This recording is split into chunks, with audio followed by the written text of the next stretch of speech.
এ বাপজানেরা, নওজওয়ানেরা, এই মাসে আল্লাহ রহমত পাঠিয়েছে, এই মাসে আল্লাহ ফজল পাঠিয়েছে।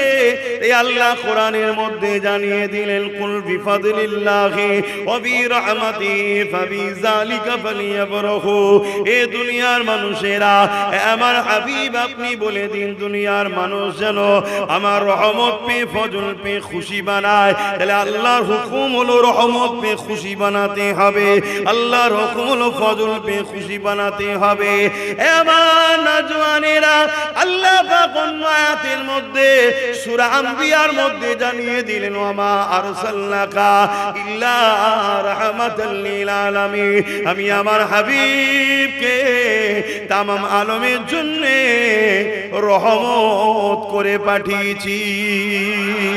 আমি আমার হাবিবকে তামাম আলমের জন্য পাইকারে রহমত বানিয়েছে। আমার নবী পাক হলেন আল্লাহ পাকের রহমত। আল্লাহ বললেন, আমার রহমত পেয়ে খুশি বানাও। এই নবী পাক যে মাসে এসেছে, সারা বছর তো নবীর জন্য খুশি আমরা, এই মাসে বেশি বেশি করে খুশি বানাও। এই মাসে বেশি বেশি করে কোরআন তেলাওয়াত করো, এই মাসে বেশি বেশি করে নফল নামাজ পড়ো, এই মাসে বেশি বেশি করে দান খায়রাত করো, এই মাসে নফল রোজা রাখো। এই মাসের 12 তারিখ সকল ঈদের থেকেও শ্রেষ্ঠ ঈদ আল্লাহ বানিয়েছে। এ যুবকেরা, রোজার মাসে একটা রাত আছে কদরের রাত, যে রাতের ইবাদত হাজার মাসের ইবাদতের সমান।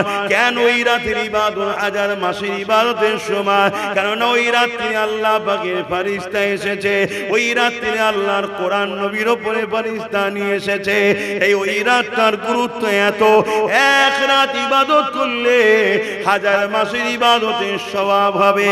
আরে আমার নবী না এলে কদরের রাত হতো না, আমার নবী না এলে ফেরেশতা আসতো না, আমার নবী না এলে কোরআনও আসতো না। তাহলে কোরআন আসার জন্য, ফেরেশতা আসার জন্য ওই রাত যদি হাজার মাসে ইবাদতের সওয়াবটা হয়, যে নবীর উপরে কোরআন এসেছে, সেই সাহেবে কোরআন যে দিনে এসেছে, সেই রাত, সেই শুভে সাদে, সেই দিনটার হাজার কদরের থেকেও উত্তম।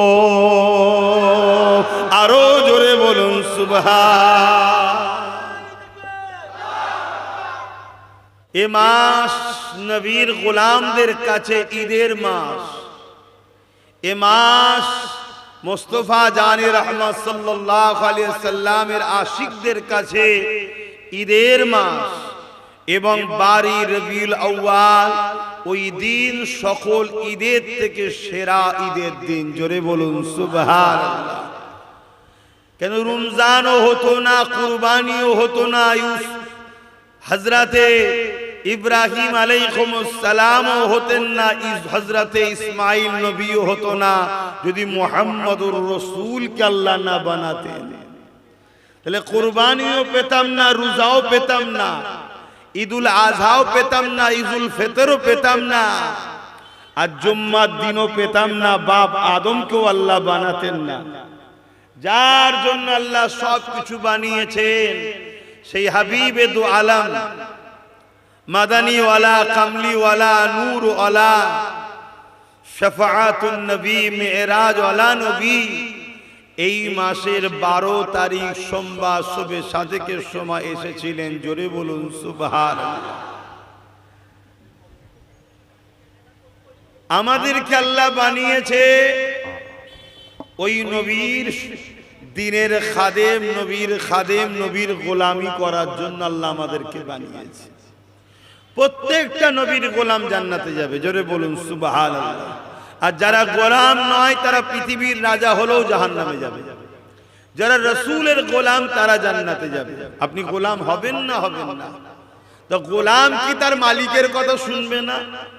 গোলাম কি তার আকার জীবন ইতিহাস শুনবে না? গোলাম কি তাকে বলা হয় যে তার আকা মালিকের কথা শুনতে ভালোবাসে? গোলাম তো সে যে তার মালিকের কথা শুনলে তার দিলে খুশি হয়। এটাই তো গোলামের পরিচয়। এবারে তোমার দুনিয়ায় সবার কথা শুনছো, সব জায়গায় বসছো, তুমি কেমন মুসলমান? তোমার নবীর কথা আলোচনা শুনবে না? কোরআনটা কি? কানা খুলুকুল্লাহুল কোরআন, আমার নবীর টোটাল জীবনীটাই হলো কোরআন। জোরে বলুন সুবহানাল্লাহ। সাহাবা হুজুর আম্মা জান আয়েশা সিদ্দিকা রাদিয়াল্লাহু তাআলা আনহাকে জিজ্ঞেস করছেন, আম্মা আমার নবী কেমন ছিলেন? আল্লাহ নবীর পাক আহলিয়া আম্মা জান আমাদের বলছেন, কেন আপনারা কোরআন পড়েন না? হ্যাঁ, আমার নবী হলেন 30 পারা কোরআন। জোরে বলুন সুবহানাল্লাহ। অর্থাৎ নবী যা কিছু করেছে কোরআন অনুযায়ী করেছে। কোরআন বুঝতে গেলে নবী লাগবে, আর কোরআন যখন বুঝবে হাকিকাতে রাসূলকেও তখন চিনবে। সেই নবী পাক সাল্লাল্লাহু আলাইহি সাল্লামের সিরাত নিয়ে সারা বছর আলোচনা হয়। সিরাত মানে জীবনী, সারা দুনিয়াতে হয় সিরাত নিয়ে আলোচনা। নবীর নূর নিয়ে, নবীর শাফাআত নিয়ে, নবীর মেরাজ নিয়ে, নবীর আখলাক নিয়ে, নবীর হুলিয়া নিয়ে, নবীর আদর্শ নিয়ে, নবীর সমাজ নীতি, পরিবার নীতি, রাষ্ট্রনীতি, রাজনীতি, নবী যা করেছে সব আলোচনা সারা বছর ধরে হয়। রবিউল আউয়ালে চাঁদ উঠলে নবী ছোটবেলার কথাগুলো হয়। জোরে বলুন সুবহানাল্লাহ। একটু শুনবেন না, আমাদের নবী শিশুবেলায় কেমন ছিল, কিভাবে আসলো, হ্যাঁ, এই মাসে সেটা আলোচনা হয়। আমার নবীর আলোচনার আগে নবীর আব্বাজানের বিবাহটা কেমন হয়েছিল সেটাও জানা দরকার। কি আব্বাজানের নাম কি? আয় কচি বলো, আব্বাজানের নাম কি? হ্যাঁ, মাশাআল্লাহ, হযরতে আব্দুল্লাহ রাদিয়াল্লাহু তাআলা আন। এভাবে বলবেন, হযরতে আব্দুল্লাহ রাদিয়াল্লাহু তাআলা আন, আমার নবীর আব্বাজান। তার নাম আদব সম্মান তাজিমে ধরতে হবে, না হুজুর যদি কষ্ট পেয়ে যায় সব ধ্বংস হয়ে যাবে। আপনি ভাবছেন হুজুর এখানে নেই, আরে বোকার মতো কথা বলছেন। প্রত্যেক আশিকের জানের থেকে কাছে রাসূল আছে। জোরে বলুন সুবহানাল্লাহ। এটা আমার বাপের কথা নয়, কোরআনের কথা, কোরআনের কথা। প্রতিটা মুমিন মুমিনাদের জানের থেকেও কাছে হলো মুহাম্মাদুর রাসূলুল্লাহ। জোরে বলুন সুবহানাল্লাহ। আল্লাহ আমাদের শারগের থেকে কাছে, আল্লাহ আমাদের শারগের থেকেও কাছে। শারগ কেটে গেলে কয়েক মুহূর্ত হলো ছটফাছটফি করে, তারপরে যায়। আর জানজার বেরিয়ে যায়, তার কি কোনো সময় আছে? তা আল্লাহ নিজেকে রেখেছে আমাদের শারগের থেকে কাছে, আর তার বন্ধুকে পাঠিয়েছেন জানের থেকেও কাছে। জোরে বলুন সুবহানাল্লাহ। আরো জোরে বলা যাবে না সুবহানাল্লাহ? এই যুবকরা জোরে বলো সুবহানাল্লাহ, নারে দিবে। হ্যাঁ, নবীকে প্যার করো, ইশক করো, প্রতিটা জায়গায় কামিয়াবি হবে। ব্যবসায় হাত দেবে, কামিয়াবি হবে। কারবারে হাত দেবে, কামিয়াবি হবে। সংসার জীবনে কামিয়াবি হবে। রাজনীতির জীবনে নবীর গোলাম হও, কামিয়াবি হবে। সব জায়গায় আল্লাহ তোমাকে কামিয়াবি দেবে। কথা বুঝে আসছে? নবী যদি না থাকে, ভাড়াটিয়া হয়তো কিছুদিন কামিয়াবি চলবে। ভাড়াটিয়া পর্যন্ত নাকি গতদিন ভাড়াটিয়া যারা ছিল এখন আর তাদের খবর কি? কেন সব ভাড়াটিয়া ছিল, পুলিশ দেখলে স্যালুট করতো, জি স্যার, জি স্যার, জি স্যার। এখন সব আন্ডা ছুটছে, দেখছেন না? অতএব নবীর হন, নবীর হয়ে যান।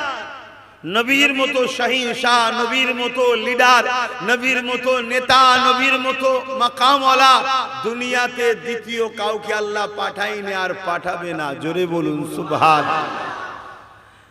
আহা, আমার নবী পাকের আব্বাজান হযরত আব্দুল্লাহ হুজুর, আহা, তিনি এমন করে বড় হচ্ছেন আস্তে আস্তে। এই 16-17 বছর বয়স হয়েছে, 16-17 বছর বয়স হয়েছে। শিকারে গেছে, শিকার করতে গেছে জঙ্গলে। ওদিকে রাসূলে পাক সাল্লাল্লাহু আলাইহি সাল্লামের নানা জান হযরতে আম্মা আমেনা হুজুরের আব্বা জান আব্দে মুন্নাফ, তিনিও শিকারে গেছেন। তো শিকারে গিয়ে দেখছে কিছু লোক আব্দুল্লাহকে ফলো করছে। হযরত আব্দুল্লাহকে চেনে তো, আমি তো মক্কার আশপাশের লোক। আর হযরতে আব্দুল্লাহ কি ভিখারির ঘরের ছেলে তো নাকি? এরমও তো কথা শোনা যায়। নাউজুবিল্লাহ বলেন। হযরতে আব্দুল্লাহ হলে মক্কার প্রেসিডেন্ট আব্দুল মুতালিবের সাহেবজাদা। জোরে বলুন সুবহানাল্লাহ। তো এই সময়ে আব্দে মুন্নাফ দেখছেন যে আব্দুল্লাহকে কিছু লোক টার্গেট করছে, ফলো করছে। আব্দে মুন্নাফ হুজুরের সন্দেহ হলো, তিনি দেখছে কেন ফলো করছে, কি ব্যাপার। একটা পর্যায়ে এমন হয়ে গেছে আব্দে মুন্নাফ হুজুর বুঝতে পেরেছে যে আব্দুল্লাহকে এরা মেরে দিতে চাইছে। কেন মারতে চাইছে? তারা দেখছে আব্দুল্লাহর কপালেতে নূরে মুহাম্মদ রাসূলের নূর রয়েছে। জোরে বলুন সুবহানাল্লাহ। অতি আব্দুল্লাহকে যদি মেরে দেওয়া যায় তাহলে মুহাম্মদ রাসূল দুনিয়ায় আর আসবে না, এটা তাদের চিন্তা। যেমন আজকে আমার দেশে কেউ কেউ চিন্তা করছে যে আমরা এখন সব ক্ষমতায় আছি, সব রুখে দেবো। আমার নবীর অনেক ভবিষ্যৎবাণী আছে, রুখে দেবো। জানেন তো নাকি হিন্দুস্তান আমার নবীর ভবিষ্যৎবাণী আছে, জানেন তো নাকি? তবে আমার নবী নিজের মাতৃভূমির পর সব থেকে বেশি ভালোবাসে হিন্দুস্তানকে। জোরে বলুন সুবহানাল্লাহ। এর বিষয়ে আপনারা নিশ্চয়ই শুনেছেন যে হিন্দুস্তান থেকে আমার নবী বলেছেন আমার আশিকদের খুশবু আসছে, সুলতান হিন্দকে পাঠিয়েছে। আওলাদে রাসূল তিনি, রাসূলের আওলাদ। তো যেখানে ওদিকে আজকে আলোচনা নয়। হযরতে আব্দুল্লাহ হুজুরকে যখন এবারে এমন একটা জায়গায় সবাই ঘিরে ফেলেছে, তীর নিক্ষেপ করবে, মারবে, আব্দে মুন্নাফ হুজুর বলছে আম্মাজান আমেনা হুজুরের আব্বাজান যে আব্দুল্লাহকে, তখন এমনি এলাকার ছেলে হিসাবে, সরদারের বেটা, সতর্ক করা দরকার। আর না হয় সরদার জিজ্ঞেস করবে যে আব্দে মুন্নাফ আমার ছেলের উপরে হামলা হলো, তুমি কিছু করলে না। তাই তিনি ঘোড়ার পিঠে উঠে আব্দুল্লাহর কাছে দ্রুত যাবার চেষ্টা করছিল, কিন্তু দেখছে ঘোড়ার পা জমিনে বসে গেছে, গেড়ে গেছে, যাচ্ছে না, ঘোড়া চলছে। তো তিনি ভাবলেন তাহলে আমি চিৎকার করে কমসে কম বলি যে আব্দুল্লাহ সাবধান হও। দেখছে গলার আওয়াজ চেপে গেছে, আওয়াজ বেরোচ্ছে না।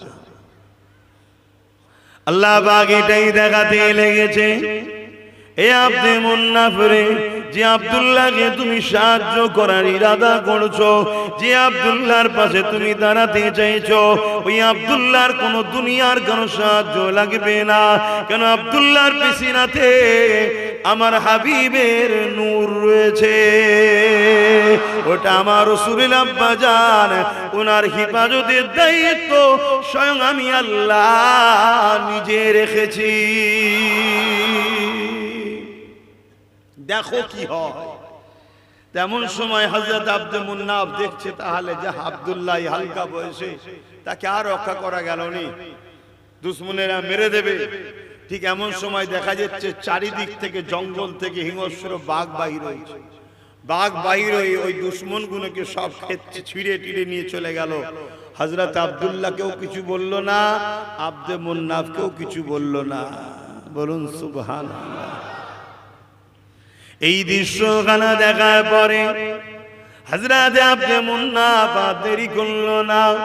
আরে আমার ঘরে একটা কন্যা রয়েছে, যে বড় আবেদা সালিহা নেককার কন্যা, নাম তার আমেনা। জাহিলিয়াতের যুগেও এলাকায় সমস্ত জায়গায় প্রচার হয়ে গিয়েছিল আমেনা খুব নেককার মেয়ে, আমেনা খুব নেকবখত মেয়ে, আমেনা বড় পবিত্র নারী। এই প্রচারটা চতুর্দিকে আম্মা আমেনা ছড়িয়ে গিয়েছিল। আব্দে মুন্নাফ আব্দুল্লাহ হুজুরের এই সাহায্য দেখে অবাক হয়ে গিয়ে তাই দেরি করলেন না। মক্কা জমিনে এসে এমন করে রাসূলুল্লাহ দাদা যান হযরত আব্দুল্লাহ হুজুরের আব্বা যান আব্দুল মুতালিবের কাছে আব্দে মুন্নাফ চলে এলো। এসে বলতে লেগেছে, ভাই ছেলে তো বড় হতে লেগেছে, বিবাহর ব্যবস্থা কি কিছু করছো নাকি? আব্দুল মুতালিব হুজুর বলতে লাগলে, আমি তো পাত্রী খুঁজছি, তেমন পাওয়া যাচ্ছে না। হ্যাঁ, অনেক ধনী ঘর থেকে আসছে, বড় বড় রাইস ঘর থেকে আসছে, সরদারের ছেলের সঙ্গে বিয়ে হবে, অনেক অর্থশালী প্রভাবশালী ঘর থেকে আসছে, কিন্তু আমার মনের মতো হচ্ছে না, কেননা আমি পাক পবিত্র খাতুন খুঁজতে লেগেছে। ওই সময় আব্দে মুন্না বলছে, হুজমন করে সরদার, হে আমাদের সরদার, হে আমার আব্দুল্লাহর আব্বা আব্দুল মুতালিব, আমার একটা কন্যা রয়েছে, নাম তার আমেনা। ওই সময় রাসূলুল্লাহ দাদা বললেন, হ্যাঁ সমাজে শুনেছি সে বড় গুণবতী, নেককার, পর্দানিশিনা, ধার্মিকা, বড় আবেদা সালেহা। তাহলে আপনি যদি রাজি হন, আমার কন্যার সঙ্গে আব্দুল্লাহ নেকা দিতে চায়, আর দেরি হলো না, আল্লাহ পাক জুরা যেখানে রেখেছে সেখানেই তো হবে।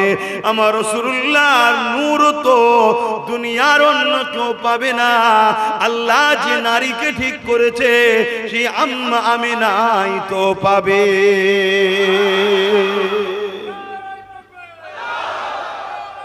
আল্লাহ আল্লাহ। হুজুরের বিবাহ শাদী হয়ে গেল হযরত আব্দুল্লাহ হুজুরের সাথে আম্মা আমিনা হুজুরের। আর এই নূর আসছে কতদিন থেকে? হযরত আদম আলাইহিস সালাম থেকে তবকার পর তবকা আসছে। হযরত আদম আলাইহিস সালামকে তৈরি করলেন আল্লাহ। শুনছেন তো আমার কথা? এগুলো জানুন, এগুলো জানতে হবে। যে নবীর কলমা পড়েন, যে নবীর উম্মত দাবি করেন, যে নবীর শাফাআত ছাড়া একটা কোনো বাপের বেটা জান্নাত যাওয়া তো দূরের কথা, কিয়ামতের লড়তে পারবে না। সমস্ত নবীরা পর্যন্ত কিয়ামতের দিন নফসি নফসি করবে। ওয়াকুলু আদম সফিউল্লাহ নফসি নফসি, ওয়াকুলু মুসা কালিমাতুল্লাহ নফসি নফসি, ওয়াকুলু ঈসা রূহুল্লাহ নফসি নফসি। ওই ময়দানে মাশরে যে নবী তোমার আমার শাফাআত করে জান্নাতে নিয়ে যাবে, সেই নবীর কথা যদি শুনতে ভালো না লাগে, জেনে রেখে দিও তুমি ঢোল কোম্পানি দাদের মলম, নামে মুসলমান, তুমি শেষ। কথা মাথায় ঢুকছে তো?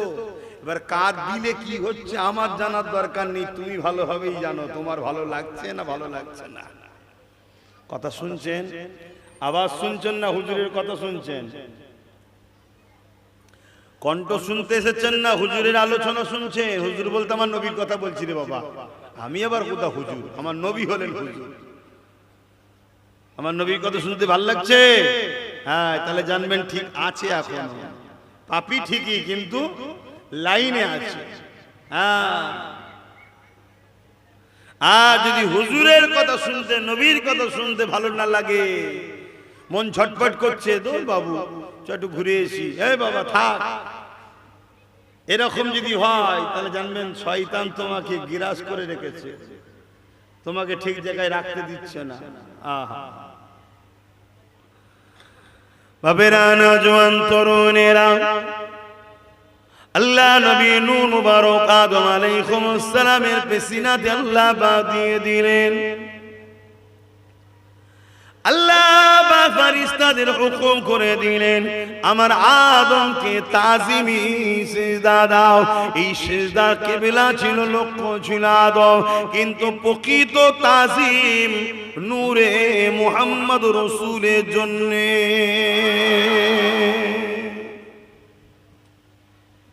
এ যুবকেরা, তরুণেরা, আমার আব্বা জানেরা, মায়েরা, বোনেরা, আল্লাহ আমার নবী পাককে কি নিয়ামত করেছে।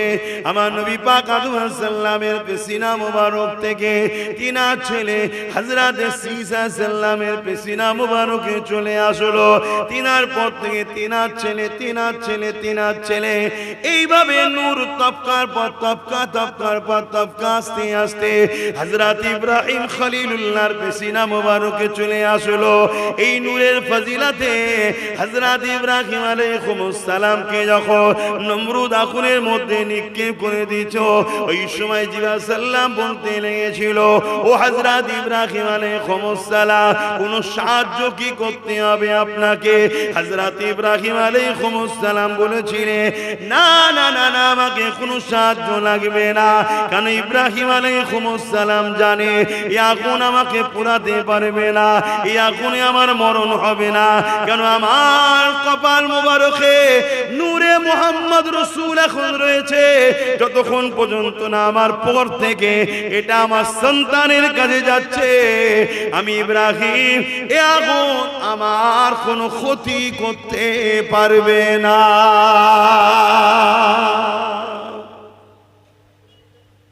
তাহলে আব্বা জানেরই তো সন্তান আমরা তো ইব্রাহিম নবীরই সন্তান। ইব্রাহিম নবীর আকীদা আমার কাছে যখন নূরে মুহাম্মদুর রাসূল রয়েছে, এই আগুন আমার কোনো ক্ষতি করতে, তাহলে সেই বাপের ছেলে আমাদের দিলে যদি নবী থাকে, আমাদেরও তো আকীদা হওয়া দরকার যে দুনিয়া ও আখিরাতের আমার কোনো অসুবিধা হবে, আকীদা হওয়া দরকার। কিন্তু আমরা নবীকে রাখতে পেরেছি দিলে? সেই মহব্বত আমাদের দিলে আছে যে মহব্বত আমার নবী সাহাবারা ওলি আউলিয়ারা দেখিয়েছে।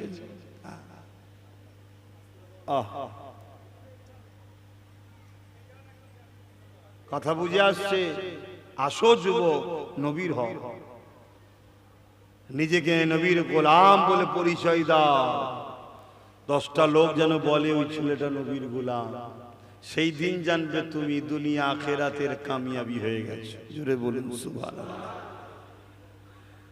যতদিন না তোমাকে কেউ রাসূলের গোলাম হিসেবে চিনছে, ততক্ষণ তোমার দুনিয়াতেও কামিয়াবি নাই, আখিরাতেও কামিয়াবি নাই।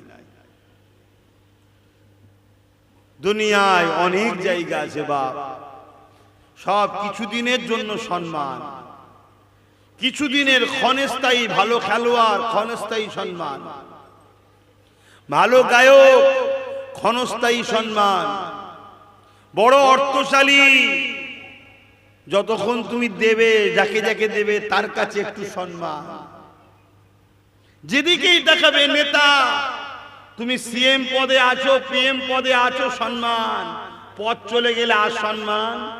বলো বলো বলো। কোন জায়গাতে সম্মান নেই। আবার গোলামি করলে তো সেই জারি গোলাম হও, কোনো মাকাম নেই। কিন্তু এই পৃথিবীতে একটা জায়গা আছে যেখানে যত তুমি পুরাতন হবে, যত দিন যাবে, তত তোমার সম্মান আল্লাহ বাড়াতে থাকবে। ওই জায়গাটা হলো মুহাম্মদ রাসূলের গোলামি করা। জোরে বলুন সুবহানাল্লাহ। দাদা হুজুরের যে সম্মান এই বাংলায় কারো আছে? বলো, আজও তো চলে গেলে 100 বছর হতে যাচ্ছে, সম্মান কমছে না বাড়ছে? আগে শুধু দাদু যেত, এখন বাপও যায়, নাতি পুতাও যায়। কি লোক বাড়ছে না কমছে? সবাই গিয়ে দাঁড়িয়ে আছে, হুজুর দোয়া করবেন, হুজুর দোয়া করবেন। এ কি পয়সা দিয়ে সম্মান? হ্যাঁ, এটা হুজুরের গোলামির ফল। দাদা হুজুর রহমাতুল্লাহ আলাইহির থেকেও আরো আগে চলে গেছে, 800 বছর হয়ে গেল। সুলতানে হিন্দ আতায়ে রসুল মুঈনুদ্দিন আজমিরি, নেতা থেকে, কেতা থেকে, পিএম থেকে, সিএম থেকে, ডিএম থেকে, এম থেকে, গরিব থেকে, মুসলিম থেকে, অমুসলিম থেকে, পৃথিবীর দেশের বড় বড় ব্যবসায়ী থেকে সবাই গরিবের নওয়াজের কাছে যাচ্ছে, বাবা দোয়া করো বাবা। কি যাচ্ছে না যাই না, কিসের জন্য? সে তো 800 বছর আগে চলে গেছে। না, এটা হুজুরের গোলাম। এটা জোরে বলুন সুবহানাল্লাহ। এই আমার ভাইরা, আমার নবীর হও, আমার নবীর গোলাম হয়ে যাও। ঘুরতে ফিরতে সর্বসময় দরুদ পড়তে থাকো, দরুদ পড়তে থাকো, দরুদ পড়তে থাকো। দরুদ পড়লে নবীর সঙ্গে সম্পর্কর গভীর বাড়ে। আর নবীর জীবনী পড়ো, যদি পড়তে না পারো জীবনী শোনো, এতে কি হবে? মহব্বত বাড়বে। যখন তুমি কোনো জায়গায় বসে থাকবে, কেউ তোমাকে আমার রাসূলুল্লাহ জীবনী শোনাবে, শোনাতে শোনাতে বলতে লাগবে, এ তো আমার শুনে রেখে দাও, আমার রাসূলুল্লাহ যখন আম্মা আমিনার পবিত্র হেম মুবারকে ছিল, আম্মা আমিনা কুয়া থেকে পানি উঠাতে গেলে অন্য অন্য দিন রশি দিয়ে পানি তুলতে হয়। আম্মা আমিনা বলতে লেগেছে, আমি আব্দুল্লাহর সঙ্গে বিবাহ হয়ে যাবার পর, প্রথম রাত কাটাবার পর আব্দুল্লাহ সংসারে, দ্বিতীয় দিন সকালে যখন পানি উঠাতে গেলাম, আমি কুয়ার কাজ বরাবর যখন যেতে লাগলাম, মরুভূমির এলাকা, গরম পানি, পাথর এলাকা, পানি অনেক নিচুতে থাকে। আমি আমিনা যখন কুয়ার কাজ বরাবর যেতে লাগলাম, আমার কানে আওয়াজ আসতে লেগেছে, আমিনা রে কি দরকার ছিল আসার, হুকুমটা করে দিলে ঘরে গিয়ে পাত্রখানা ভরে দিয়ে আসতাম। আমি আমিনা বড় আস্তে আস্তে এ আওয়াজ শুনে কুয়ার দিকে আগিয়ে যেতে লাগলাম। আমি দেখতে লাগলাম অন্যদিন পানি নিচুই নেমে থাকতো, আজকে কুয়ার কাজ বরাবর গিয়ে দেখতে লাগলাম ওই পানিটা কুয়ার কানা বরাবর উপস্থিত উঠে হাজির হয়ে আছে।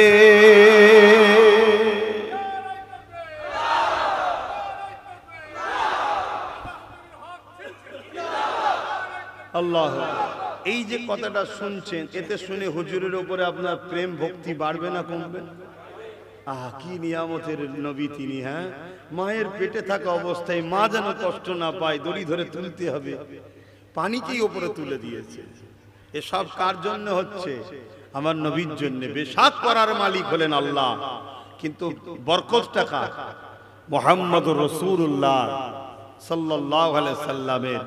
এজন্যই ইমামে গাজ্জালী হুজুর বললেন, দুনিয়ায় যখন কোনো মুসিবতে পড়বে, কোনো বিপদে পড়বে, তোমার সংসার জীবনে হোক, অর্থনৈতিক জীবনে হোক, কারবার জীবনে হোক, যে কোনো লাইফের জীবনে হোক, রাষ্ট্রীয় জীবনে হোক, যখন তুমি কোনো বালা মুসিবত বিপদের মধ্যে পড়বে, মনে রেখে দিও এই বিপদ আসার পিছনে কারণ হলো তোমার সঙ্গে তোমার নবীর প্রেমের সম্পর্ক কমেছে, তাই তুমি বিপদে পড়ছো।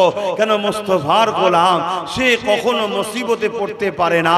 হ্যাঁ, হতে পারে আল্লাহ তাকে সম্মানিত করার জন্য তাকে শহীদের দরজা দিতে পারে, এটা ভিন্ন বিষয়, কিন্তু অপমান, অপদস্থ, লাঞ্ছিত, বেউজ্জতি, আজকে আমরা কুকুরের থেকে বেহাল অবস্থা, আমাদের দুর্দশা চলছে, এরকম বেউজ্জতি কখনো হয়নি, ইতিহাসের তারিখ বলছে কখনো হয়নি।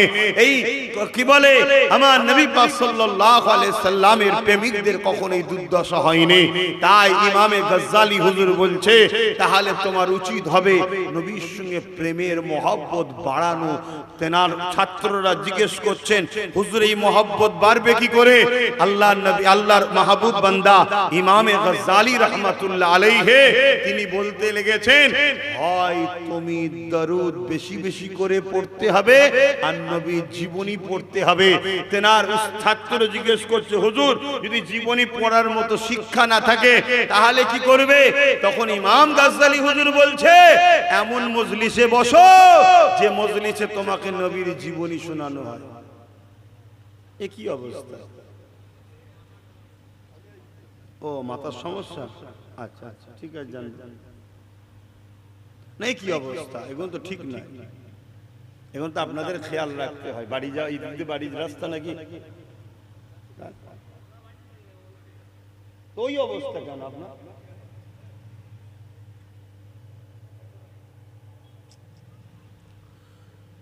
আল্লাহ মাফ করুক। কথা বুঝে আসছি তো নাকি? খুব সাবধান হন বাপ আমার, ভাই আমার, আমার নবীকে মহব্বত করেন, প্যার করেন, ভালোবাসেন, আমার নবীর জন্য নিজের জানমাল কুরবান করেন। এই যুবকেরা, তোমার বেঁচে থাকার মাকসাদ যেন এটা হয়, আমি বেঁচে আছি রসুলের জন্য, আমি মরবো রসুলের জন্য। জোরে বলুন সুবহানাল্লাহ। তোমাদেরকে দুনিয়া ডেকে নিয়ে যাবে, তুই বাঁচবি আমার গদি বাঁচাবার জন্য, মরবি আমার গদি ঠেকাবার জন্য। আজ পীরের বাচ্চা বলে যাচ্ছি, তুমি আমার জন্য মরতে শুনি, তুমি মরবে মোহাম্মদ রসুলের জন্য। জোরে বলুন সুবহানাল্লাহ। তুমি বাঁচবে আব্বাসের জন্য নয়, তুমি বাঁচবে মোহাম্মদ রসুলের জন্য। জোরে বলুন সুবহানাল্লাহ। তবে হ্যাঁ, আমি যদি তোমাকে রসুলের রাস্তা দেখাই, ওই রাস্তায় যখন তুমি চলবে, ওটা তোমার আমার জন্য চলা হচ্ছে না, ওটা রাসূলুল্লাহর জন্যই চলা হচ্ছে। কথা বুঝে আসছে? মাকসাদ একটাই হবে, আহা কবরও সেই রসুল ছাড়া অন্য কেউ নেই। না বাপ যাবে, না মা যাবে, না সন্তান যাবে, না স্ত্রী যাবে, না স্বামী যাবে, না ছেলে পুলে কেউ যাবে, না নেতা লিডার কেউ যাবে। কবরে যখন যাবে তুমি কাফনটা পরিয়ে দিয়ে পাঠিয়ে দেওয়া হবে। মিনহা খালাকনাকুম ওয়া ফিহা নুঈদুকুম ওয়া মিনহা নুখরিজুকুম। এ যুবকেরা, তরুণেরা, বাপেরা, প্রতিটা নবীর গোলাম শুনে রেখে দাও, তোমার কবরে দুনিয়ার কেউ যাবে না, সবাই তোমাকে ছেড়ে দিয়ে মাটি চাপা দিয়ে চলে আসবে, কিন্তু এই কবর নূর আলা নূর হয়ে যাবে। কে এসেছে, কে এসেছে? কামলিওয়ালা নূরওয়ালা হাবিবুল্লাহ তশরিফ নিয়ে এসেছে।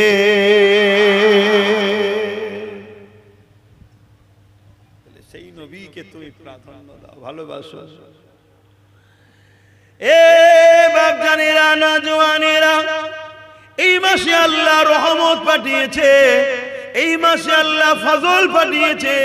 এই আল্লাহ কোরআনের মধ্যে জানিয়ে দিলেন, কুল বিফাদলিল্লাহি ওয়া বিরহমাতিহি ফাবিযালিকা ফালিয়াফরাহু। এ দুনিয়ার মানুষেরা, আমার হাবিব আপনি বলে দিন, দুনিয়ার মানুষ যেন আমার রহমত পেয়ে, ফজল পেয়ে খুশি বানায়। তাহলে আল্লাহর হুকুম হলো রহমত পেয়ে খুশি বানাতে হবে, আল্লাহর হুকুম হলো ফজল পেয়ে খুশি বানাতে হবে। আমার নওজওয়ানেরা, আল্লাহ পাক অন্য আয়াতের মধ্যে সূরা আম্বিয়ার মধ্যে জানিয়ে দিলেন, ওয়ামা আরসালনাকা ইল্লা রাহমাতাল লিল আলামিন।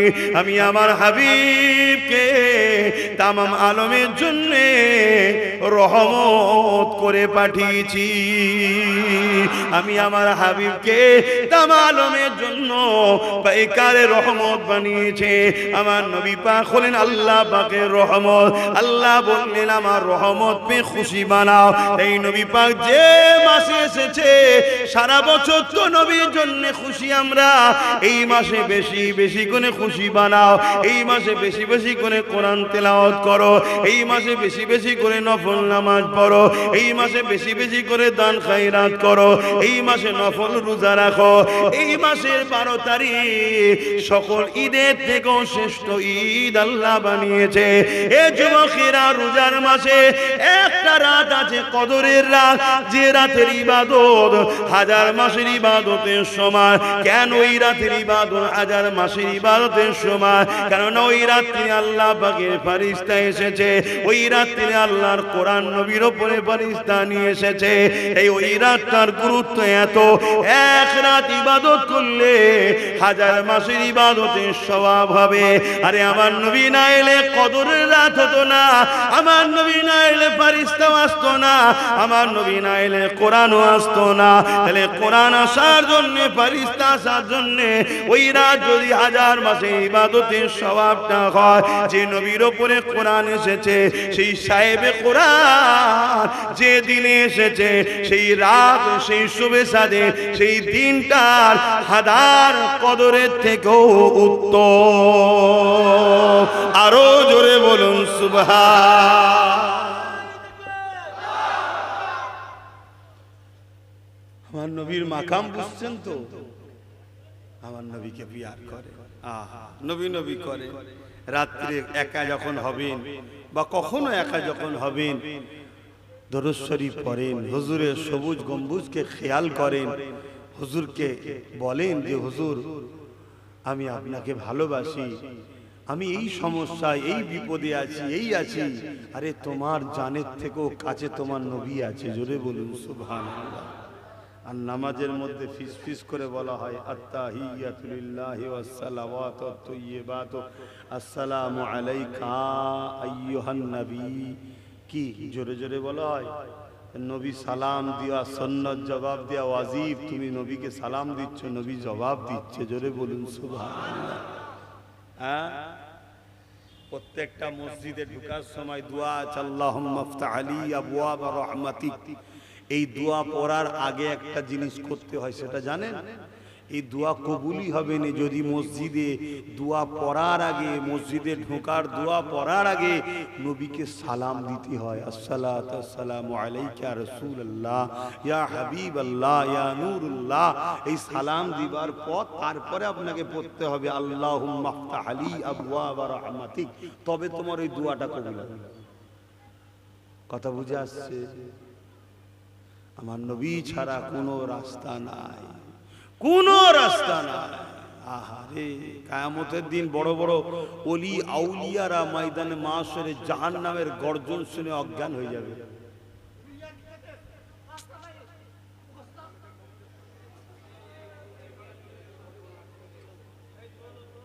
থাক থাক থাক, যা বস। মুরব্বী এরম করেন না, চুপ করে বস, চুপ করে বস। সবই আল্লাহর পরীক্ষা। এক বয়স্ক মানুষ, আবার ইজ্জত সম্মানের ব্যাপার না। দুশ্মন তো চতুর্দিকে ভর্তি হয়ে থাকে, কে কোথা তুলে ছেড়ে দেবে। এই দেখো মুসলমানদের জলসাতে কি হচ্ছে, দেখো এও এক ইজ্জতের ব্যাপার। আবার বয়স্ক মানুষ, হালকা বয়স হলে নাই আলাদা কথা ছিল, আবার আল্লাহরই হুকুম। আপনারা তো বলছেন সমস্যা আছে, তো যাই হোক, ওদিকে এক না করে এদিকে খেয়াল করুন। আল্লাহ তাকে শেফা দিক, সুস্থ দিক, বলুন আল্লাহুম্মা আমিন। বাবেরা, নওজোয়ান তরুণেরা, এ নবী পাকে প্রেমিকেরা, নওজোয়ানেরা, তরুণেরা, আল্লাহ মা নবী পাকে কি শানওয়ালা, কি মর্তবাওয়ালা করেছে। আল্লাহ নবী নূর নবী দয়া নবীর মিলাদের মাহফিল যারা বানাবে, আল্লাহ পাক তাদেরকে কত শানওয়ালা, কত মাকামওয়ালা বানাবে শুনে।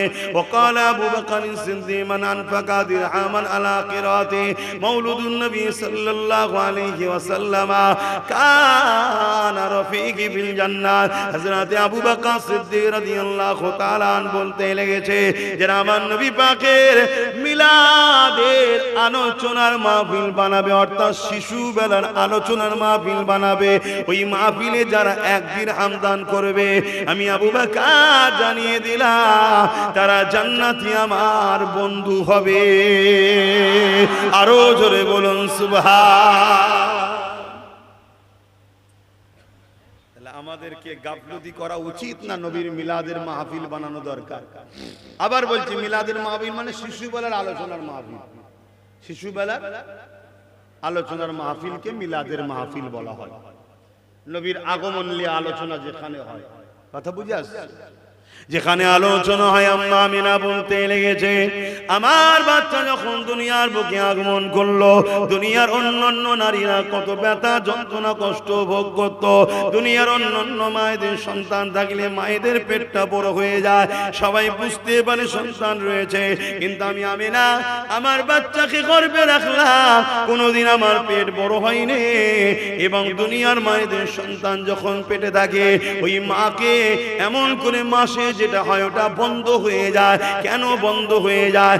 আমার তোমার নাভির সঙ্গে মায়ের নাভিকে কানেকশন করিয়ে ওই রক্ত যেটা মাসে মাসে হয় ওটা বাচ্চার শরীরে দেওয়া হয়। কিন্তু আমার রাসূলুল্লাহ আম্মা জান বলেন, আমার বাচ্চাকে আল্লাহ ওই রক্ত দেননি।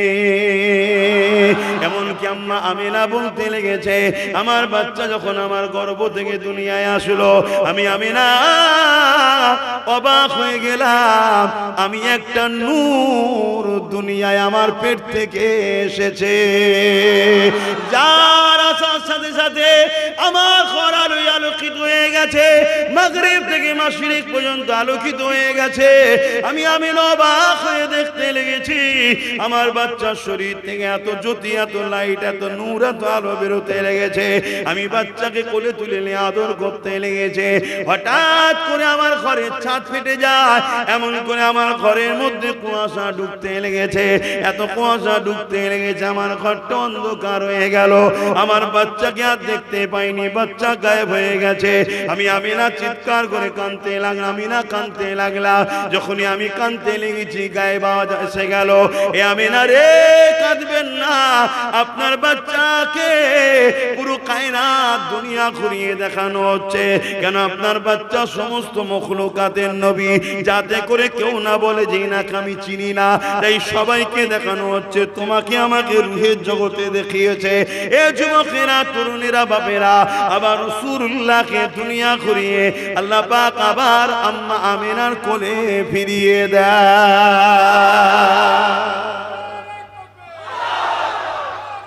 আল্লাহ, আচ্ছা এগুলো শুনে তোমাদের দিলে খুশি হচ্ছে না দুঃখ হচ্ছে? আনন্দ লাগছে না? এই আনন্দটার কারণ হচ্ছে তোমার দিলে নবী আছে তাই। আর অর্থাৎ ঈমান আছে। নবী আছে মানে ঈমান আছে।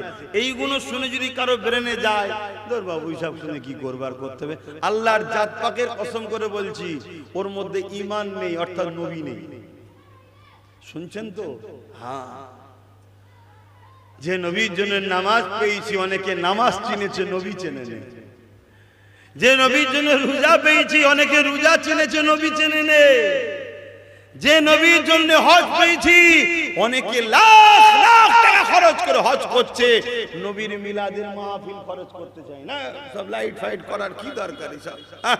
এসব করার কি দরকার? অত বেটার বেদিবার সময়, মেয়ের বেদিবার সময় পুরো লাইট করে গ্রামের লোককে খাইয়ে গোপ পাক দিচ্ছে। আমি কত দাতা দেখেছিস? হ্যাঁ, আর কিছুদিন যেতে না যেতেই তালাক হয়ে গেছে, ঘরে এসে বসে গেছে। এই ঘটনা ঘটনা। হ্যাঁ, খুব সাবধান, বিয়াদবি করুনি, কপাল ফাটা হয়ে মরে যেতে হবে। দুনিয়া চিরস্থায়ী নয়, সব জায়গায় পাল্লা লাও। আল্লাহ ওয়ালাদের সঙ্গে পাল্লা নেবে না। সবার সঙ্গে ঝগড়া করছে আলাদা বিষয়। যারা সেজদা ও হাত তুলে দোয়া চাওয়া অভ্যাস আছে, এদের সঙ্গে ঝগড়া করতে যাবো না। এদের সঙ্গে ঝগড়া করলে বিপদ আছে, কারণ এরা ঠিক জায়গায় অভিযোগ দেয়। এদের অভিযোগ দিবার জায়গা আলাদা। আর দুনিয়া অন্যজনের সঙ্গে ঝগড়া করছো, কেউ থানায় যাবে, কেউ কোর্টে যাবে, কেউ আরো একটু জায়গায় যাবে, এসব আলাদা জায়গা রে বাবা। হ্যাঁ, আর যারা সেজদা দিয়ালো, যারা নবীকে মহব্বত করালো, এদের সঙ্গে পাল্লা নিতে যাও না। কথা বুঝে আসছে? অনেকে তো দুনিয়াতে ঠেক খেয়ে যায়, আমি তো মনে করি ওর কপাল ভালো, যে আল্লাহ শুধরাবার রাস্তা দিয়েছে।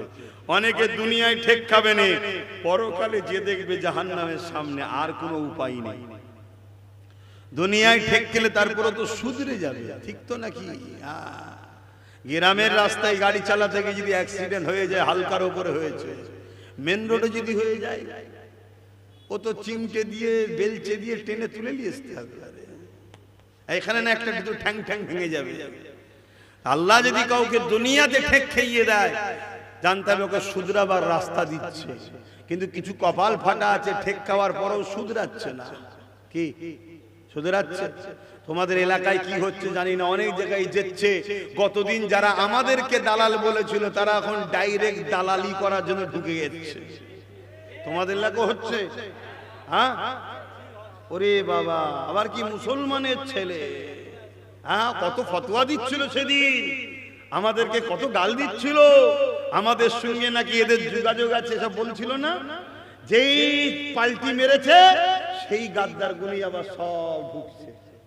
হ্যাঁ, মনে রেখে দিও, যে দল আমার রাসূলুল্লাহর বিরোধী করে, যে জামাত আমার মসজিদের মাইক খোলে, যে জামাত আমার মসজিদের নিয়ে সমালোচনা করে, যে দল আমার কোরআন নিয়ে সমালোচনা করে, ওই দল যারা করো, সে মুসলিম নামধারী মুনাফিক বেঈমান ছাড়া অন্য কিচ্ছু নয়।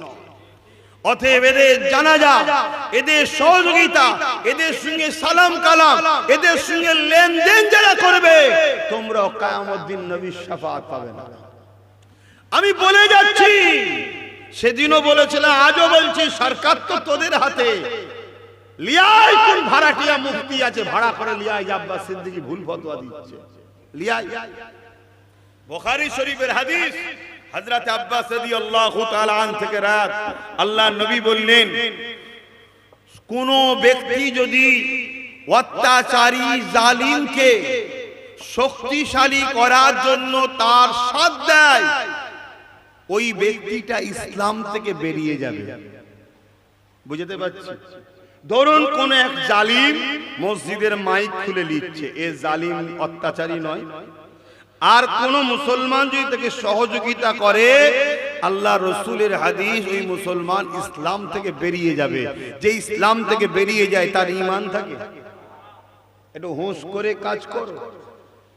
কপাল ফাটা যদি শুধরাবার হতো, একটু শুধরে যেত, যে যা হয়েছে হয়েছে ভাই, আমরা তোদের সাথে ঝগড়াও করব না, আমাদেরকে নিতে মন যাচ্ছে লিস, আর নাই ডিস্টার্ব করিস না ভাই, একটু চুপচাপ হয়ে যাচ্ছি, তসবিহ তাহলিল করি, নামাজ পড়ি, আল্লাহ আল্লাহ করি।